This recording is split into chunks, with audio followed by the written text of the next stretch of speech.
Hey guys, what's up? Sonic8190, and I'm here with a guest video on MKOHL40's channel. I really want to say thanks to MKOHL40. Thank you so much for letting me do this video on your channel. I really appreciate it, and I don't know if he knows this, but I'm friends with Just Us Scrubs, the guys from there. I go to their we go to the same locals. Just putting that there, anyways. Thanks again, though, for letting me do this guest video on this channel. I really appreciate it. And without further ado, this is my updated wind-up build for the format. Now, this is a really different build of wind-ups. This is basically based around Shark Fortress and a different OTK. It doesn't use Invoker, because I had to get rid of my Invoker for personal reasons. But anyway, here is the build, and it's really good so far. It's been testing really nicely, so without further ado, I will get into it. Start off, we've got our one copy of Wind Up Magician. Now, this card, basically, he's the best card in the deck. Sadly, he's limited to one, but, you know, what else can we do, right? Maybe next ban list, I'll get another Wind Up Magician or a Zen Mighty. Anyway, then we've got 3 Rabbit. This is the main card of the deck. This basically gets all your plays off with Wind Up Factory and, like, the continuous loop with Rat. And for Rat, we play 3 copies of Wind Up Rat. Wind Up Rat is super good, especially as a top deck in late game. This can win you the game, but the problem is it can get cloggy. Sometimes you'll draw 2 or even 3 of it, but that's very unlikely. It's a 3 out of 40 chance, so, you know. Anyway, then we've got our 3 Wind Up Shark. Wind Up Shark is so good. I'm so happy it's not limited to 1, and that Magician isn't at 3. As nice as it would be to have 3 Magician, I'd much rather have my 3 Sharks. There's not really much explaining to do with Shark.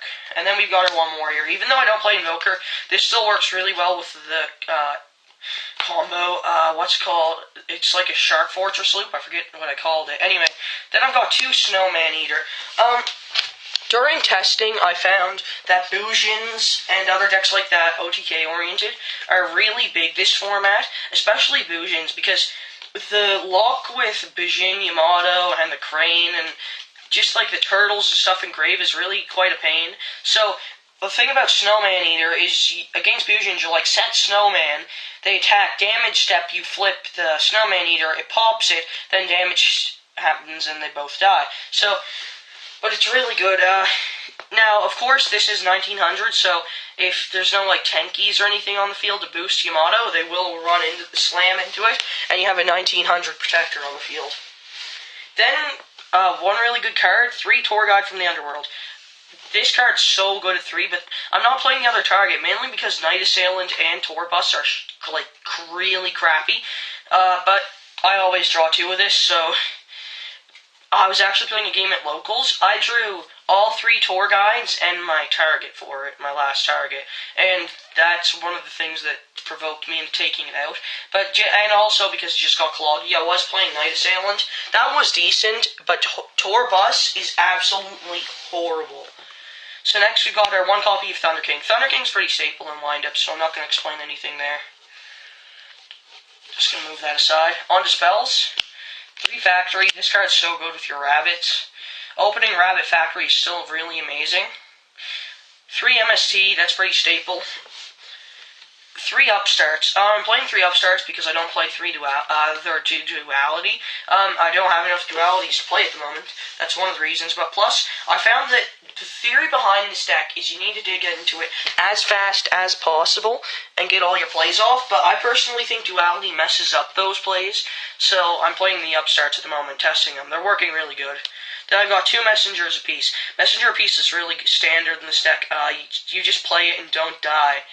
So, then we've got Dark Hole and Book of Moon. That's also staple. I don't want to make this video too long, because that wouldn't be very cool, but anyway. 2 Fiendish. I don't play it at 3. 3 got cloggy. I might bump it to 3 again, depending on what happens in the format, though. 2 Mirror Force. Mirror Force is so good. Like, people just run into it nowadays. It's just that fun. 2 Trap Stun, MVP of the deck. This card is so amazing.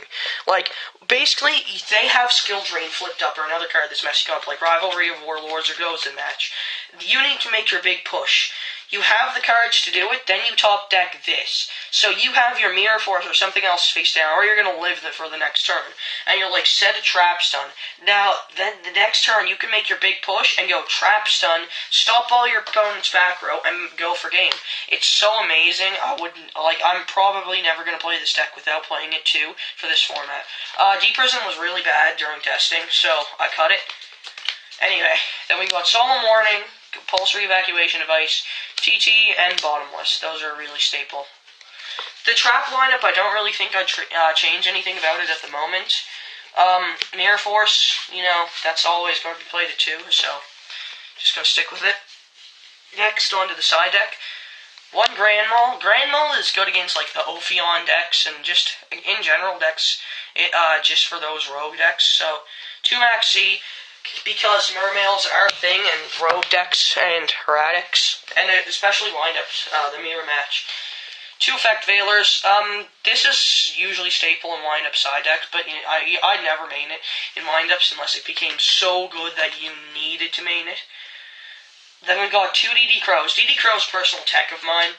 It's really good against Dark World, just messes them up, and overall, like, rogue decks, and, like, maybe even MK2, or, I forget what it's called, the gear that gets stuff from the grave, but it's, this can shut those off, but I don't usually set it in against Gear.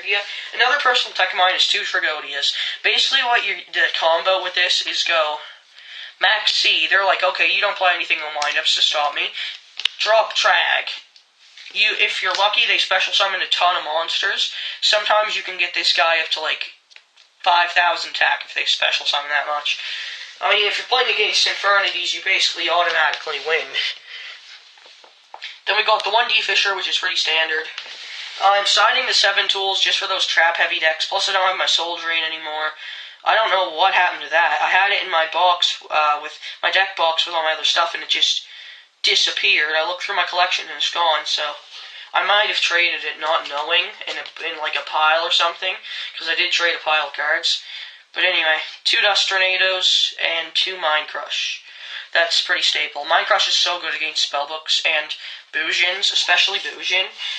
Spellbooks it's amazing against, though. It really messes up the plays. On to the extra. See, I don't want to make this video too long, like I was saying, so I just go check the timer. Okay, there's still a minute time left. 1 Leviathan Dragon, that's pretty staple. Then mains, staple. Moon's Rhythm, personal tech choice of mine, it works with an OTK. The OTK is a little hard to pull off. I'm not going to show it in this video because I'm almost out of time on my camera, though. Levier the Sea Dragon, standard. Soul of Silver Mountain, that's standard. Mech-Whipped Engineer, I like this card, it's really good. And then the Acid Golem, which is also standard. If you can make this guy under Skill Drain, if they're really hurting you that much, it's really good. So, next we got 1 Gaga Cowboy, that's standard. Maestroke Symphony de Jin, and Photon Papal Operative for rank 4s. Rank 5s, I run a good few. Shark Fortress for the Shark Fortress OTK. Voxorus. I don't usually make Voxorus anymore. I personally think it's going to be not that good, this format. A lot of decks are making smaller monsters, and Stardust is a thing with Geargias now, so, whatever. 1 Adrius. Adrius is decent. I like it so far. It's won me a couple games, especially against Dark Worlds. Then we got the 1 Tears, which is staple, and 1 Zenmayo. That's also staple. Like I said, though, I really like windups. It's my favorite deck, as a lot of you who've seen my video, if anyone of you who's seen my videos know. I just built the deck starting last format and played it for most of then, and then just really loved them from there. So, without further ado, I want to say thanks again to Robbie Cole, or MKOHL40, as some of you know him, if you don't know his name. But thanks so much for letting me post this video on your channel. Go subscribe to MKOHL40 and like this video, and also go check out my channel if you want, because my YouTube is youtube.com/Sonic8190. I'll repeat that again just in case like this camera is a bit fuzzy. 8190. Sonic8190. So anyway, go check me out there. I do deck profiles. I want to start doing like deck discussions and stuff, get more into the YouTube thing. And I also have a Facebook page. I can't show that in this video, but message me on YouTube, and I'll give you the link to the Facebook pages, because I work on multiple of them. Anyway, thanks again for watching, and this is Sonic 890 out. Bye, guys.